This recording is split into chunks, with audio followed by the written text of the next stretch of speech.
Ассалаумағалейкум құрметті көрермен. Бүгінгі видеода мен сіздерге Түркменстан тарихы, қатал тағдыры және тағамдарымен таныстырамын. Менің арнама жазылып, лайк басып кетуді ұмытпаңыздар, себебі келесіде сіз менің видеоларымды көрмеуіңіз мүмкін. Ендеше біз бастаймыз. Түркменстан мұхитқа шыға алмайтын орталық Азиядағы мемлекет. Халық саны шамамен 6 миллион адам. Орталық Азия аймағындағы халқы ең аз мемлекет болып келеді. Ең ірі қаласы және елордасы Ашхабад. Түркменстан Қазақстанмен, Өзбекстанмен, Ауғанстанмен және де Иранмен шектеседі. Енді біз қысқаша тарихымен танысудан бастайық. Ресей империясы заманы.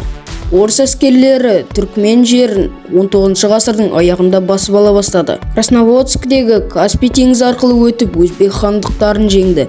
1879 жылы Түркменстанның Ахал аймағын жаулап алудың бірінші әрекетіне орыс әскерлері жеңілді. Алайда 1881 жылы соңғы түркмен әскері талқандалып жеңілді. Көп ұзамай Түркменстан көршілес өзбек жерімен бірге Ресей империясының құрамында қосылды. 1916 жылы Ресей империясының бірінші дүниежүзілік соғысқа қатысуы Түркменстанда халықтың ашу-ызасын тудырды. Өйткені әскерге шақыруға қарсы көтеріліс Орта Азияның көп бөлігін қамтыды. Кеңестік Түркменстан. 1917 жылғы Ресей революциясының тікелей әсері аз болғанымен, 1920 жылдары түркмен әскерлері қазақ, қырғыз және өзбектермен бірігіп, жаңадан құрылған Кеңес одағының билігіне қарсы басмашылар қозғалысы деп аталатын көтеріліске шықты. Түркмен облысы деген атауы өзгертілді және ол 1924 жылы Түркмен Кеңестік социалистік республикасына айналды. 1930 жылдардың аяғында кеңестік ауыл шаруашылығын қайта құру Түркменстандағы көшпелі өмір салтын мүлдем жойып жіберді. 1948 жылғы Ашхабад жер сілкінісі 110 мыңнан астам адамның өмірін қиды. Бұл қала халықтың 2/3 құрады. Келесі жарты ғасырда Түркменстан Кеңес одағының құрамында өзінің берілген экономикалық рөлін атқарды. Бір қызығы, Түркменстанда демократия жоқ. Оларда бір адамның шексіз билігі. Ниязовтың билігі 2006 жылға дейін болды. Президенттігі жылдарында зейнетақы, интернет, опера, балет, цирк, алтын тіс және макияжға тыйым салды.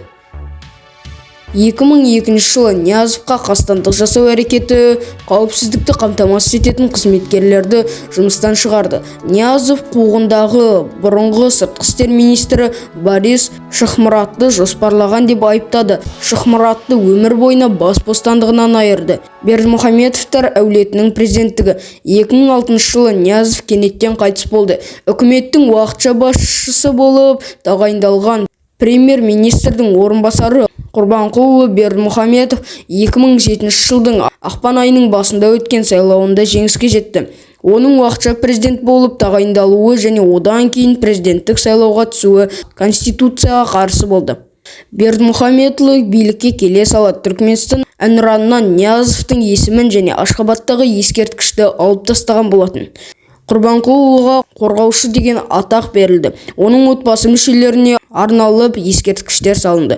Жер су аттары берілді. Марапаттар жасалды. 2022 жылы оның орнына оның ұлы Сердар Бердімұхамедов уақытша президент болды. Кейбір болжамдар бойынша елдегі биліктің барлығы да әлі де Құрбанқұлы Бердімұхамедовтың қолында деп ойлайды. Сердар Бердімұхамедов президенттігінің бастала салысымен елде әйелдерге қатаң шектеулер салынды.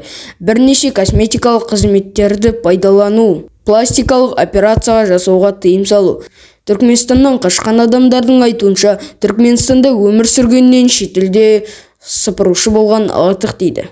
Даграма. Даграма түркмен халқының ұлттық тағамы. Ол үйлену тойларында және құрбан айт кезінде жиі дайындалады. Құрбан айт қарсаңында қонақтарды даграма дәмімен шығарып салу. Түркмендердің дәстүрлі әдеті.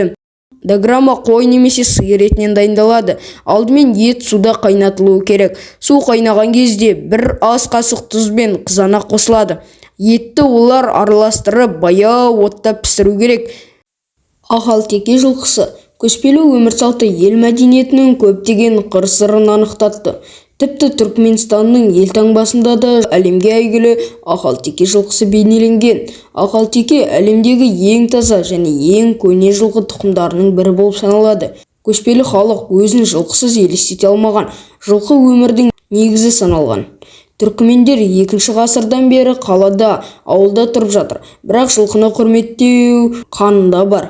Түркменстан мәдениетінің жылқымен тығыз байланыстығы сонша. Сәуірдің соңғы жексенбісінде бұл елде түркмен жылқысы күні атап өтіледі.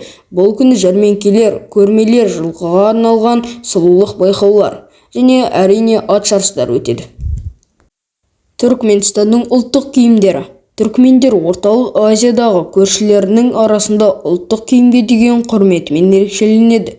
Көшеде дәстүрлі түркмен костюммен киген ер адамды оңай кездестіруге болады. Ал әйелдер заманауи киімдерден гөрі ұлттық киімдерді жақсы көреді. Түркмен көйлегі таңғаларлық әдемі кестемен безендірілген. Түркмендер әшекей бұйымдарды да тағады. Осымен біз видеоның соңына да жеттік. Егер сіздерге шығарылым қызық болса, арнаға тіркеліп лайк басып кетіңіз. Себебі менің видеоларымды келесіде сіз көрмей қалуыңыз мүмкін.